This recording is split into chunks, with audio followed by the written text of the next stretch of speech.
बुझाइराख्नुपर्छ जस्तो मलाई लाग्दैन। स्पष्ट छ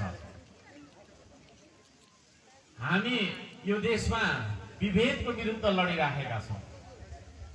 क्षेत्री बाहुनले विभेद गर्यो, राई लिम्बूले विभेद गर्यो, कामी दमाई विभेद गर्यो, यो त्यो भनिरहन्छौँ। हामी प्रकृति जस्तो बन्न सक्नुपर्छ। जस्तै यो हावा मलाई पनि शीतल छ, तपाईलाई पनि शीतलै छ। अहिले एकछिन पानी पर्यो भने त्यसले तपाईलाई पनि रुच्छ, मलाई पनि रुच्छ। कसैलाई त्यसले विभेद गर्दैन। त्यस्तो खालको एउटा साझा सोच विचारका साथ हामी अगाडि आउनु जरुरी छ।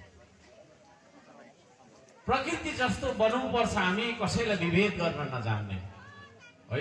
प्रकृति जस्तो बन्नुपर्छ, संस्कृति जस्तो बन्नुपर्छ, सबैलाई आफ्नो ठाउँ। संस्कृतिले कसैलाई पनि पर ढकेल्दैन है, ढकेल्दैन, त्यसले सबैलाई अँगाल्छ। यो खालको मान्छे बन्नुपर्छ भन्ने अभियान हामीले चलाइराखेका छौँ। यहाँहरू सबैजनालाई म त्यो बुझ्नको लागि अनुरोध गर्न चाहन्छु।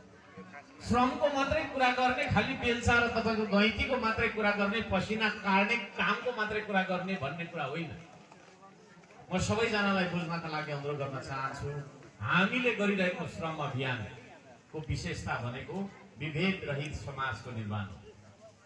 त्यो श्रम अभियानमा हामी एउटा ठुलो भाँडामा भात पकाइ खान्छौँ। कामीले पकाए कि दमाईले पकाए कि बाहुनले पकाए कि क्षेत्रीले पकाए कि राईले पकाए कि लिम्बूले पकाए, मगरले पकाए कि तामाङले पकाए भन्ने वास्ता हुँदैन। कसले कुन जातको मान्छेले पस्केर दिए पनि वास्ता हुँदैन।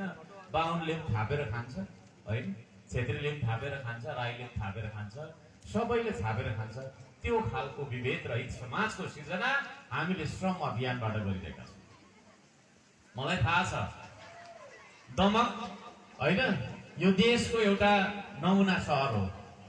कसरी नमुना सहर हो भन्दाखेरि यहाँ सबै जात जातिका मानिसहरू, सबै धर्मावलम्बीहरू मिलेर बस्नु भएको छ। सयौं थुङ्गा फुलका हामी एउटै माला नेपाली होइन भनेर अघि भर्खर हामीले